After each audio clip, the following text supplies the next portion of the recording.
Jesus, we invite you this afternoon with the Holy Spirit. Bless your people.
Pero pwede na, di ba? Kahit pampalimos, pwede na. Hallelujah! Walang tao gusto ang buhay niya ay mamatay agad. Meron ba rito? Bukas patay ka na. Ang gusto ng tao ay mabuhay ng matagal. Bunti ko pa ang 120. Pangako na yan. Sabon na gini. Pero, yung mga hindi sumasapat kata, 70-40. May 30 pa kami siya sa Japan, patay na. Anak sa kasalanan.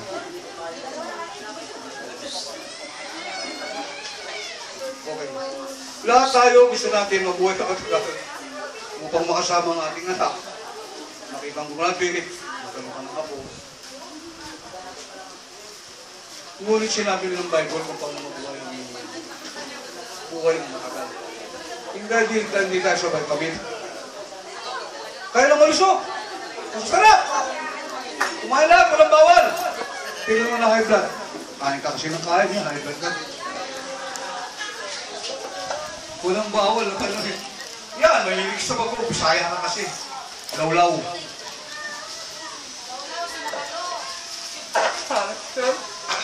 Narinig ako talang sisi nun. Lawlaw ko ba? Then, magkakasalit ka ba ito?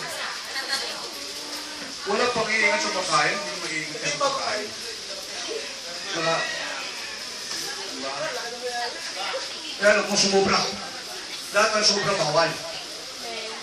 Amen? Hello? Ang sikreto sa Bible. Kasi, ang isang mala eh.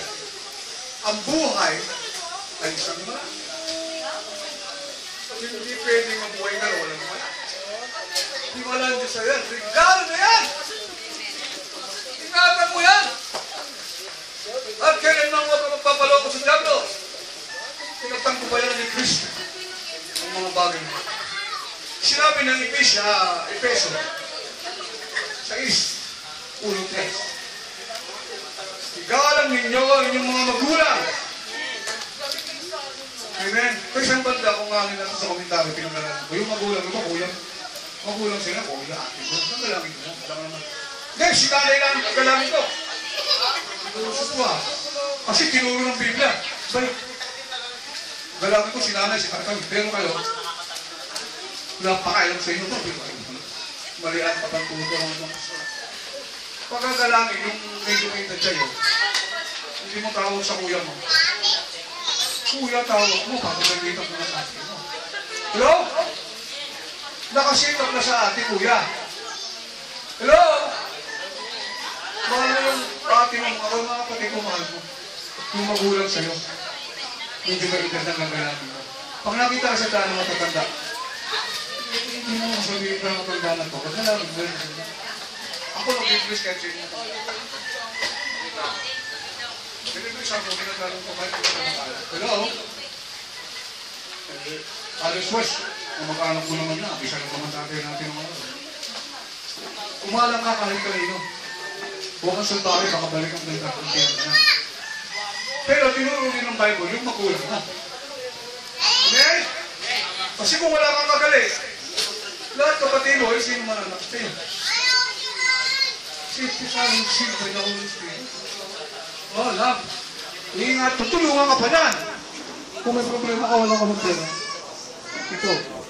Sandali, papilang to ah. Hindi, check yan. 10 million yan. Magulat ah. Amen? Naunawaan nyo na, dapat wala kang kagalit. Sabi ng Bible.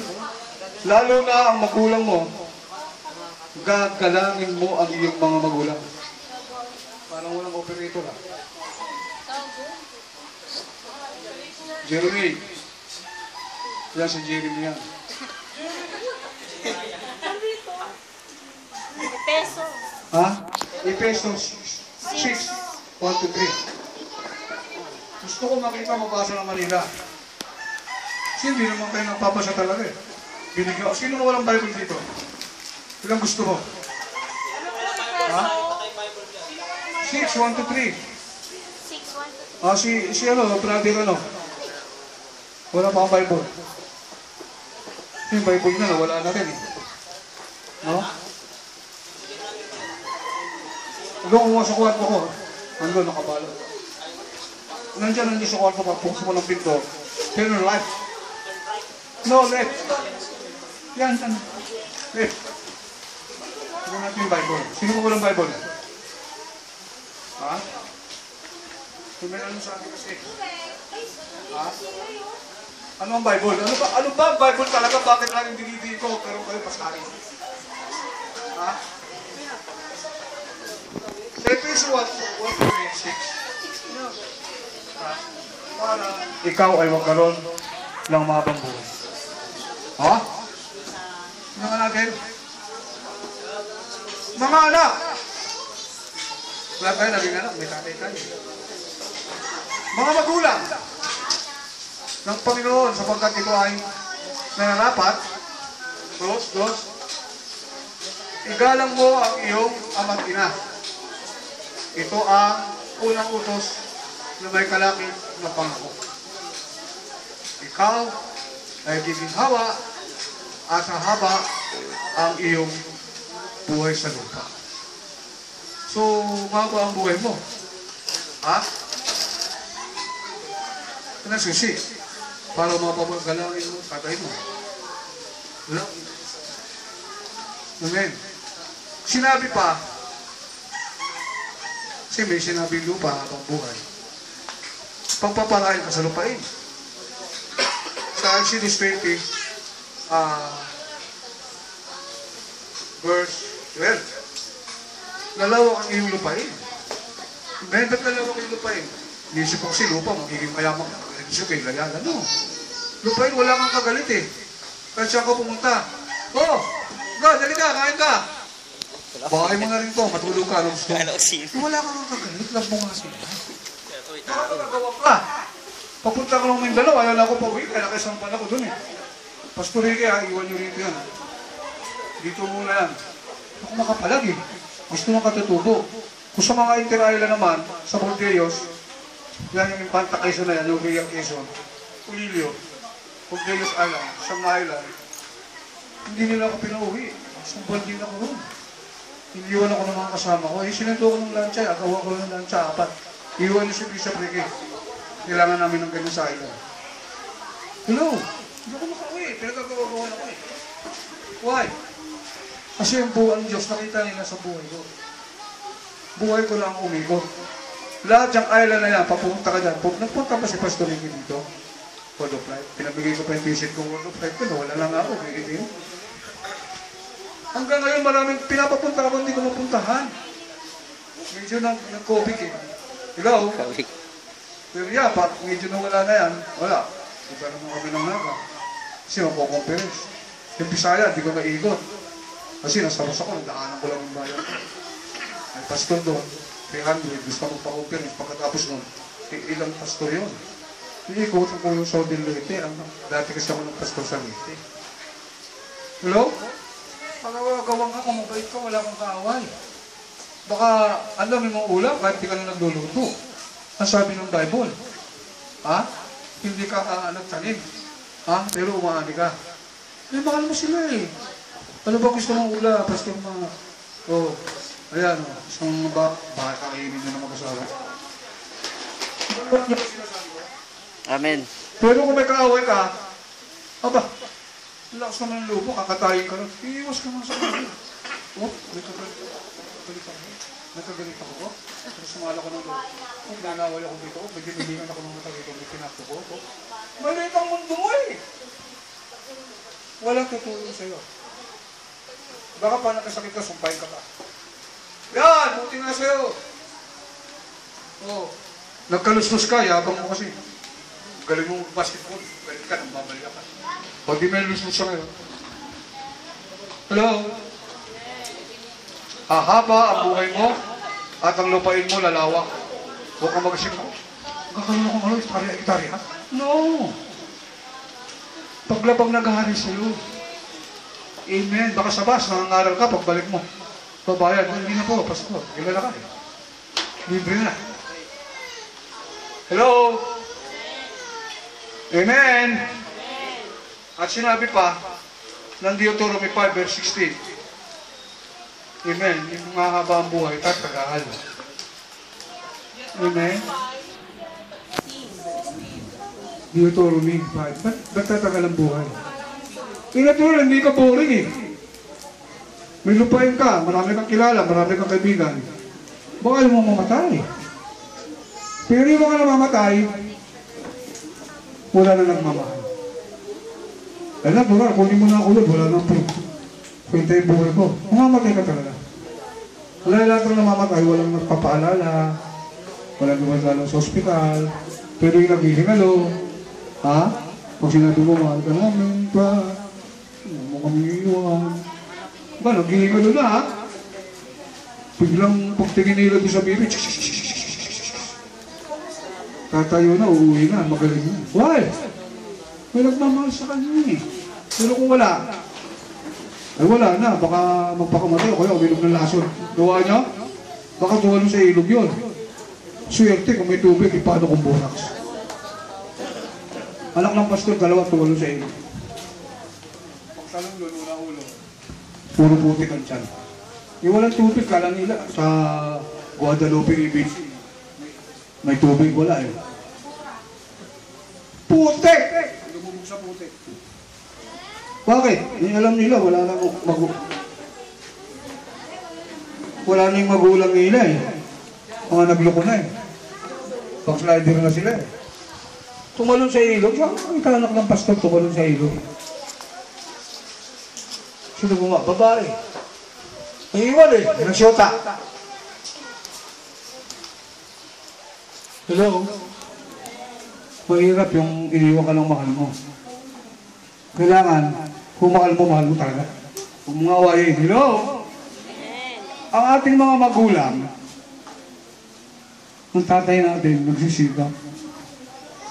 Minsan kahit may sakit, natrabaho pa yan. Masakit ng katawan, babiyahe pa yan. Kasi yan, gusto ko buhayin. Mga anak niya, nag-aalala yan, nagsisipag yan.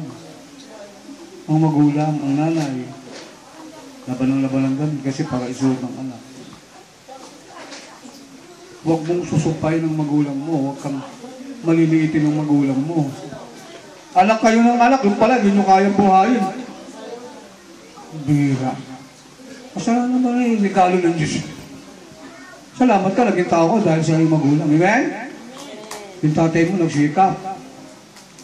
No, ayaw mamatay eh, kasi gusto na supportahan ka mo, liliit pa kayo eh. Nag-alaga, nag-aruga. Tapos paglaki mo, sisingamutan mo. Dudulingan mo. Anong kalapatan mo, ganyanin ng tatay mo? Ha? Dapat. Nawala na yung mga blessing. Ha? Dapat. Palakita mo yung tatay, salamat. Huwag mong sinasagot, minsan galit ka pa, dinuduro mo. Palibasa, minsan walang trabaho. At kung ikaw may trabaho, maganda sweldo mo, mayabang mo na. Pati yung kapatid mong nag-aaral, pati nagsusuporta. Ako lang papakain sa inyo, pambira, ano ba yan? Ay, mayabang ka na, may trabaho ka eh. Walang ganyan. Hello? Mayabang mo na, may pera ka, kala mo sino ka na. Pinag-aaral ka naman. Mahalin mo ang magulang mo. Magulang mo yan, tatay mo yan eh. Ay, ganun sa mga yan. Ay, sugarol pa yan. Ay, anong nagawa kasalanan yan, tatay mo pa rin yan. Hindi mo pwede pakain yan. Babalitan mo, sinusumpa kita tatay. Ano ba yan? Tatay na sinumpa. Ayoko na namin makita, umalis ka na rito. Tatay na pinalaya, ano ba yan? Imbis na tulungan dahil may edad na. Pag may edad na, galit na, ayaw alagaan. O sa'yo muna, dahil mag-alaga, turu-turuan. Matanda na eh. Hindi na rin makapagsalita, hindi maintindihan. Ulyanin na eh! Pinababayaan na lang. Inikot ko na yung Pilipinas. Pag matanda na, wala, pinababayaan na kahit siya matulog. Gutom, nanginginig. Mga anak, kain ka ng kain. Yung tatay, hindi nila alam, yung nagbalaki sa kabila. Naunuhan niyo ba? Suportahan yung magulang niyo kasi magiging magulang ka rin. Father's Day ngayon eh. Ano ang regalo mo? Aha? Niregaluhan mo ba ng panyo? Amen. Ha? Panyo na nga lang, di na nga kumot, di na nga kuha rin eh. Panyo na nga lang sa sandok, 5 piso eh. Hindi mo man lang naalala yung tatay. Tatay ko rin, regalo ako sa tatay Red Doors. Nasaan? Nasaan ang pagmamahal mo sa magulang? May bulag nagsabi. Ito ang pagkakataon mo. Sa buong buhay mo, ano sabi ni Jason? Hindi ko naranasan sa buhay ko. Kanina umaga iyak eh. Lumapit yung mga ako sa akin. Humingi ng sorry. Humingi rin ng sorry.